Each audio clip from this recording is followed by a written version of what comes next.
Hi, welcome to episode 78 of Pink's Picks Book Recs, commentary from a sort of retired high school English teacher. Of today's pick, Kirkus Review writes, "Is destiny something that merely happens to us, or can we manipulate it to great or devious ends?" Mouth to Mouth is a deliciously nasty morality play in the guise of a thriller. I call this page-turner, published in 2022, the perfect book club selection. Why?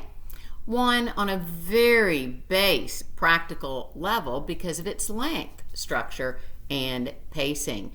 At 179 pages with 65 chapters, even the busiest of book club members will have time to read it.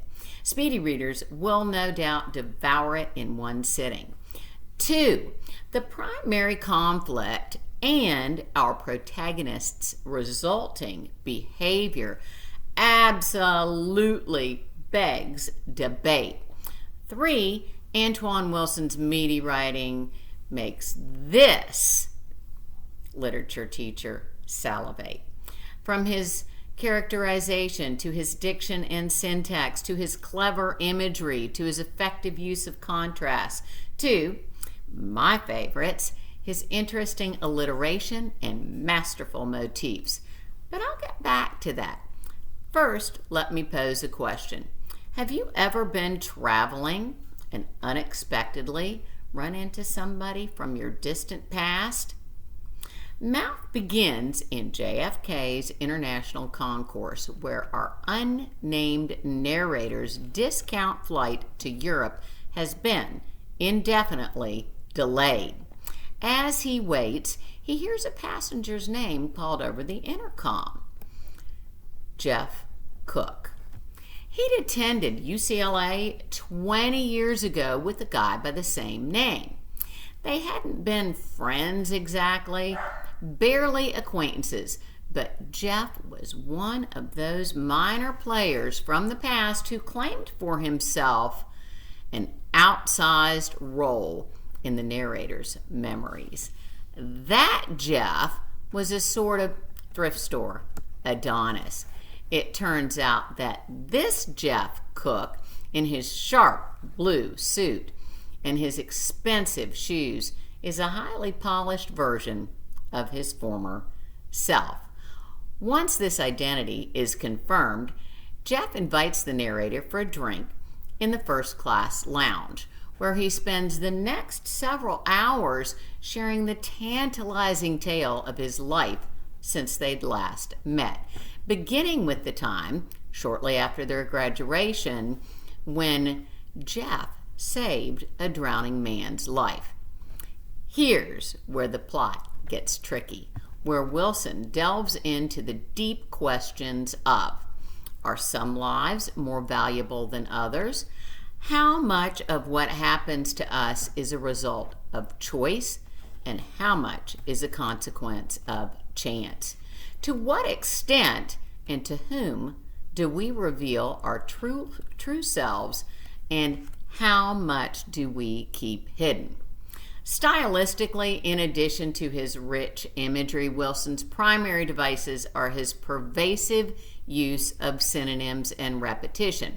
He develops the theme of chance with the repetition of the word serendipity, and diction such as false providence, fate, nature take its course, fortunate, a good sign, a chance encounter, lucky, second chance, happenstance, kismet, accidental encounter, chain of circumstances, pure accident, anomaly. He repeats the words choice and decision to build that theme. Subterfuge, which is a key component of every character except for our unnamed narrator and the drowning victim's wife, is reinforced with fake names and repetition of pretend as well as played at, fictional, never really new frosted glass. His own invention: master, manipulator, occluded, opaque, illusion, ambiguous, chameleon, secret code, hidden message, facade, pseudo, and alien. Conversely, with limited use, Wilson employs the diction of transparency, translucency, and clear. Writers and English teachers alike favor certain letters of the alphabet. In other words, we love alliteration. If you've watched previous videos, thank you. You know that I absolutely adore V words, vestiges, vagaries, verisimilitude, vicissitudes, to name a few.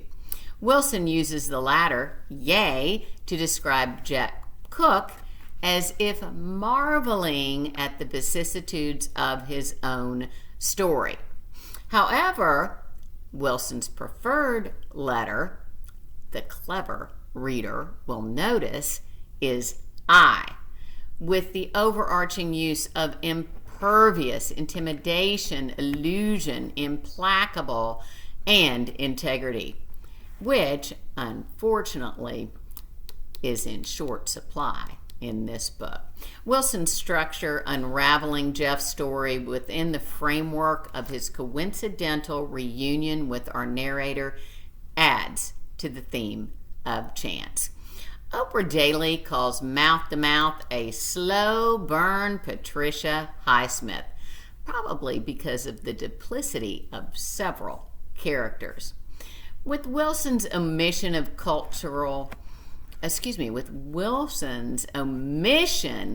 extraneous details, inclusion of cultural allusions, treatment of universal philosophical questions, and clever syntax, Wilson reminds me of a bit of a modern-day Hemingway.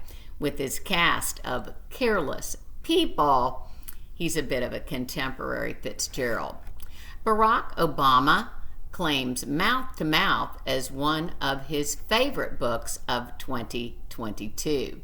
NPR and Time named it Best Book of the Year. As a quintessential book club pick, I give Mouth to Mouth an A. Next time, I'll discuss another recent release, Lessons in Chemistry.